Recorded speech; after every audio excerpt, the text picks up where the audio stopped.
Proklamasi. Kami, bangsa Indonesia, dengan ini menyatakan kemerdekaan Indonesia.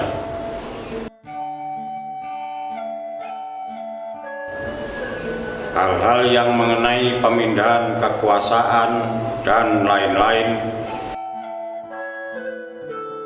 diselenggarakan dengan cara seksama dan dalam tempo yang sesingkat-singkatnya. Jakarta, 17 Agustus 1945. Atas nama bangsa Indonesia, Soekarno-Hatta. Assalamualaikum warahmatullahi wabarakatuh. Bismillahirrahmanirrahim. Alhamdulillahirabbil alamin. Assalatu wassalamu ala asrofil anbiya'i wal mursalin Sayyidina wa maulana Muhammadin wa ala alihi wa sahbihi ajma'in, amma ba'du. Kepada yang terhormat Bapak Ketua Yayasan beserta jajarannya, kepada yang terhormat Ibu Kepala SMA Sabta beserta Bapak Ibu Dewan Guru SMP SMA yang saya hormati, anak-anakku sekalian yang berada di rumah yang berbahagia.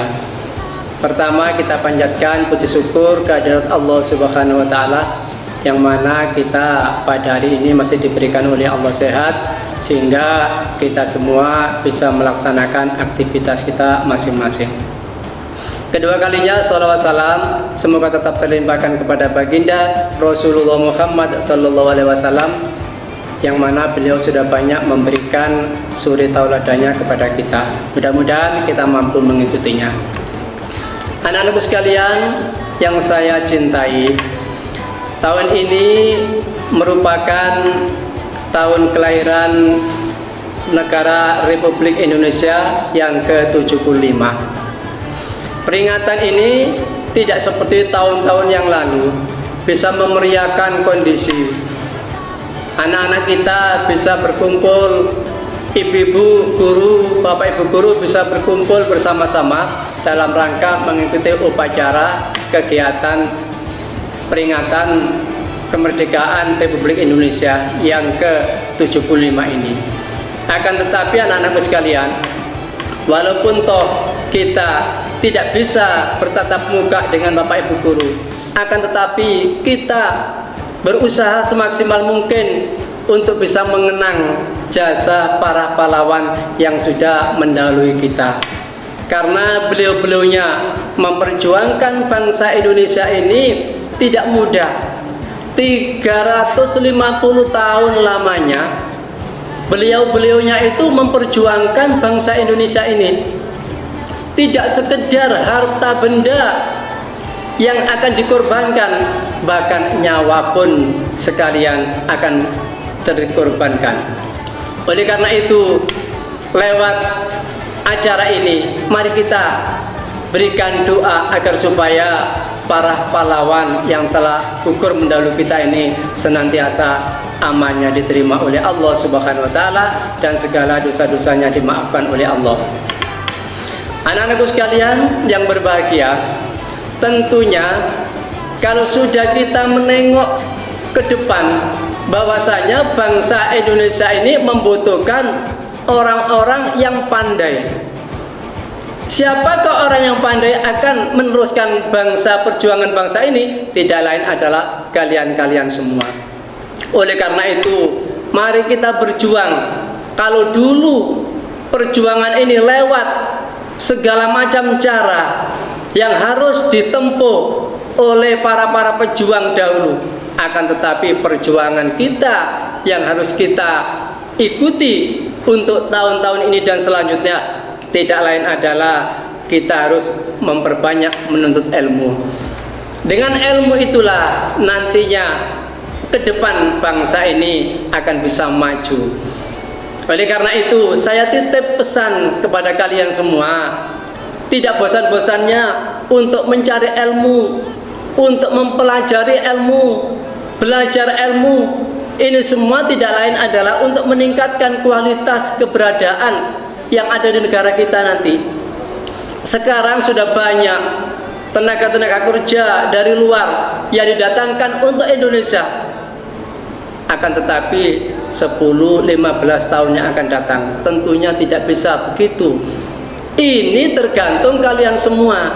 Kalau kalian mampu menciptakan lapangan kerja sendiri dengan ilmu yang kita miliki, tentu bangsa Indonesia, pimpinan-pimpinan kita tidak akan mendatangkan tenaga ahli dari luar negeri. Oleh karena itu anak-anak sekalian, mudah-mudahan kalian bisa meraih cita-cita sesuai dengan harapan bangsa Indonesia ini, agar supaya kelak bangsa Indonesia ini jadi bangsa yang maju sesuai dan standar dengan bangsa-bangsa yang lain. Dan saya pesan pula anak-anakku sekalian, kita tidak hanya sekedar pandai, pinter, akan tetapi karakter kita harus kita jaga dan kita pelajari. Dengan karakter bangsa Indonesia kita yang sudah baik ini, lewat pendidikan kita ini, mari kita tunjukkan bahwasanya bangsa Indonesia ini sudah merdeka sekian lama tahun. Tentunya kita harus pandai pula untuk meraih cita-cita. Di dalam Pancasila sudah dikumandangkan ada 5 sila itu, tentunya bagi bangsa Indonesia sebetulnya sudah mampu untuk mencapai suksesnya bangsa ini. Suatu misal, di dalam Pancasila sila pertama mengandung ketuhanan Yang Maha Esa. Jadi pemimpin kita pada saat itu sudah memprediksi bahwasanya kemajuan teknologi, kemajuan suatu bangsa tidak sekedar kepandaian dari otak-otak manusia, akan tetapi dikenalkanlah dengan ketuhanan sesuai dengan agama yang dianut selama ini. Itu yang pertama. Yang kedua, kemanusiaan yang adil dan beradab. Tentunya bangsa kita ini tidak akan terwujud dengan baik, tidak akan terwujud dengan seksama. Sila ketiga ini menunjukkan bahwasanya persatuan dan kesatuan ini wajib dimiliki oleh bangsa Indonesia. Ibarat lidi, kalau hanya satu tidak akan wujud.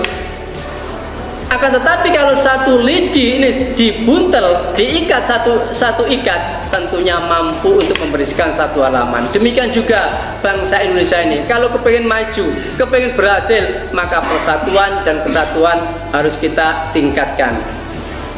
Sila keempat anak-anakku sekalian, kerakyatan yang dipimpin oleh hikmat kebijaksanaan dalam permusyawaratan perwakilan. Tentunya apapun bentuk kegiatan-kegiatan tanpa adanya musyawarah, maka tidak akan menghasilkan suatu hasil yang memuaskan. Ditutup dengan sila kelima, keadilan sosial bagi seluruh rakyat Indonesia. Tidak lain adalah keadilan harus diberikan oleh seluruh bangsa Indonesia agar supaya bangsa Indonesia merasa nyaman, tentram, sesuai dengan harapan yang dicita-citakan. Itulah anak-anak sekalian yang saya cintai. Isi daripada Pancasila itulah yang harus kita tumbuh kembangkan, kita pahami, kita hayati, dan harus kita aplikasikan dalam kehidupan sehari-hari. Saya kira itu yang perlu saya sampaikan. Mudah-mudahan kalian semua mampu untuk melanjutkan perjuangan bangsa Indonesia ini ke depan agar supaya jadi bangsa yang maju sesuai dengan harapan dan cita-cita para tokoh pahlawan pada saat itu. Bila mana ada kurang lebihnya, mohon maaf. Assalamualaikum warahmatullahi wabarakatuh. Merdeka!